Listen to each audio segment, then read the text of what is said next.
for writing, it's the closest thing to like having a baby. It's like an incredibly visceral, painful, emotional experience. And then you're like, here's my soul when you show it to somebody.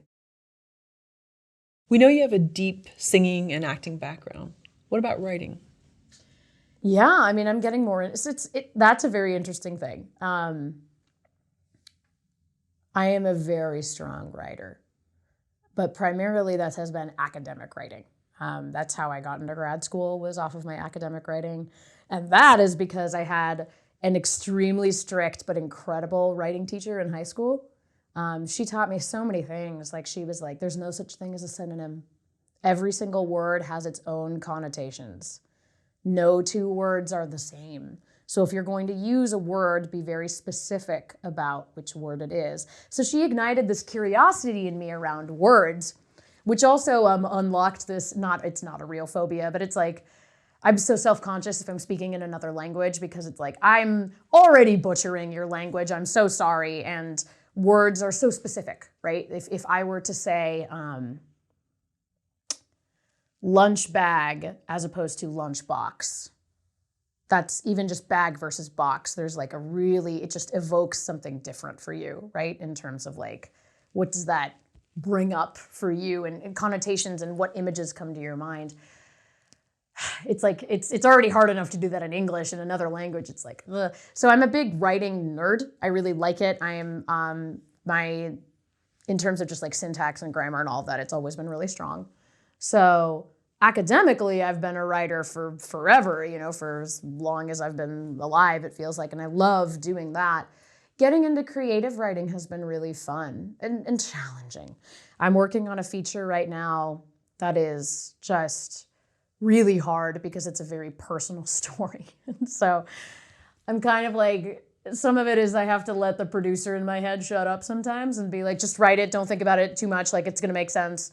I really do feel like with writing, the genius moments just kind of like randomly come. Whether I'm working with a writer as a producer or whether I am writing, it's like, oh wow, that idea came out of nowhere and it's so great, and like, let's follow that train of thought. You have to like make space to allow those little like things to happen. But yeah, definitely in terms of creative writing, it's a lot newer. Like I said, I'm working on a feature.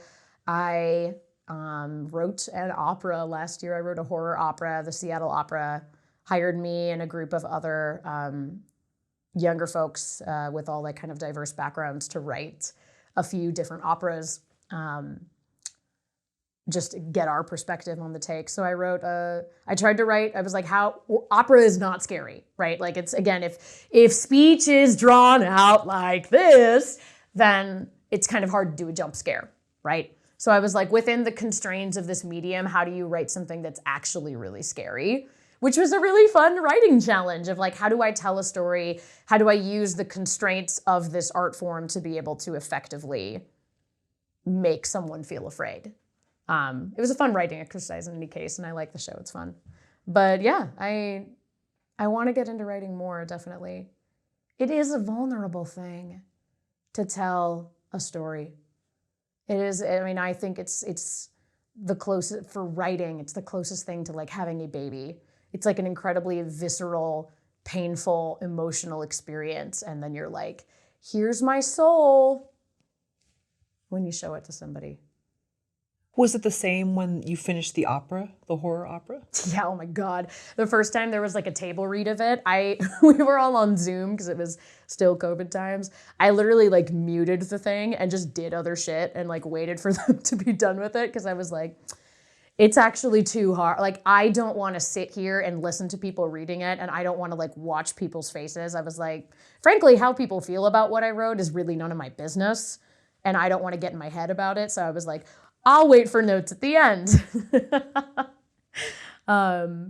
It was really scary. It was really vulnerable.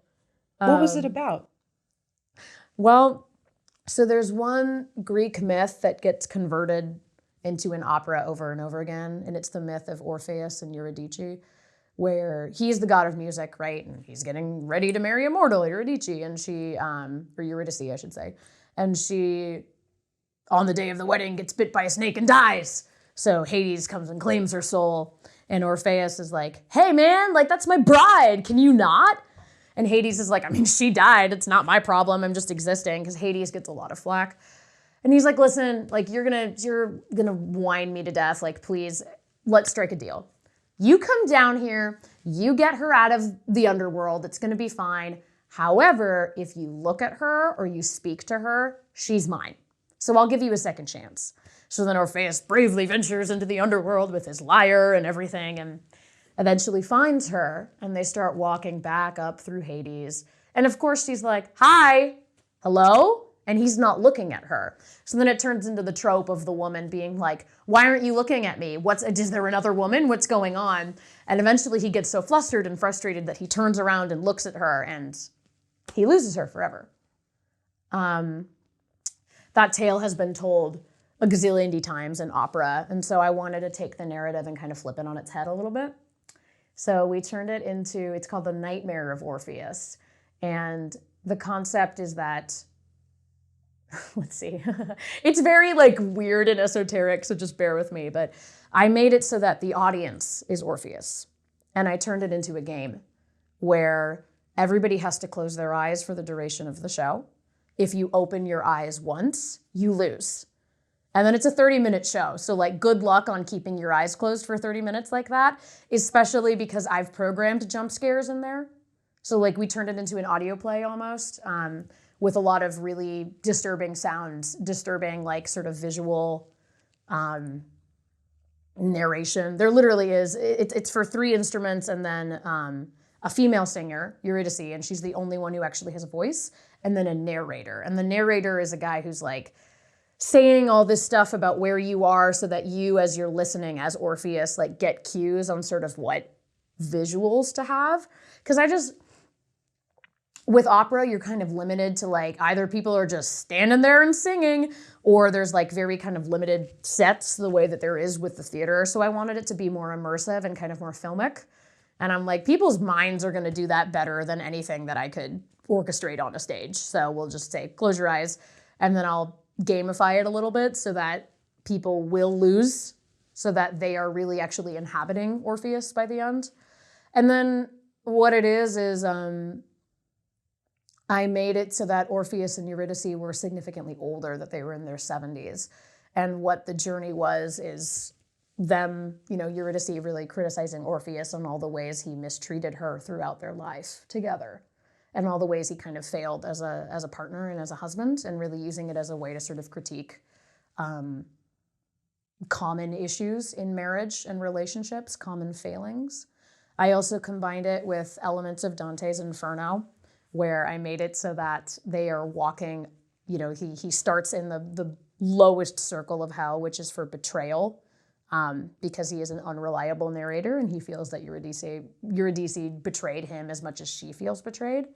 And then they go slowly through all the circles of hell, and it's when they're at the top and they're at the gates to limbo, when they're in limbo and they're at the gates to the mortal world, that like the jump scare comes and you lose and you go and there's like a sound of falling and you drop back to the bottom, and it's revealed that like this is your 24,000th attempt at doing this, and that Orpheus's hell, his nightmare, is that he has to relive this over and over again for all eternity.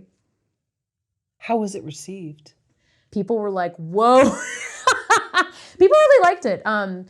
What's fun is that a lot of people were just deeply uncomfortable with the idea of sitting in a theater with their eyes closed. Because I also wanted to poke at like, this is me physically breaking the fourth wall and being like, close your eyes, please. Like, I know that you're not used to this and you're going to do it. So in general, when I talk to people about it and talking about it with folks after, it was very well received. I had a really great composition partner who did the music, and I think if there's one thing I would change, there were a lot of like really esoteric ideals in there, and I think I needed to communicate them more effectively with folks.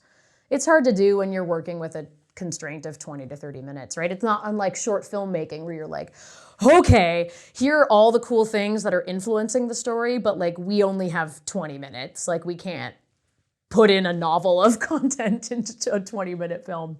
So looking back, I would probably like make it a little bit simpler.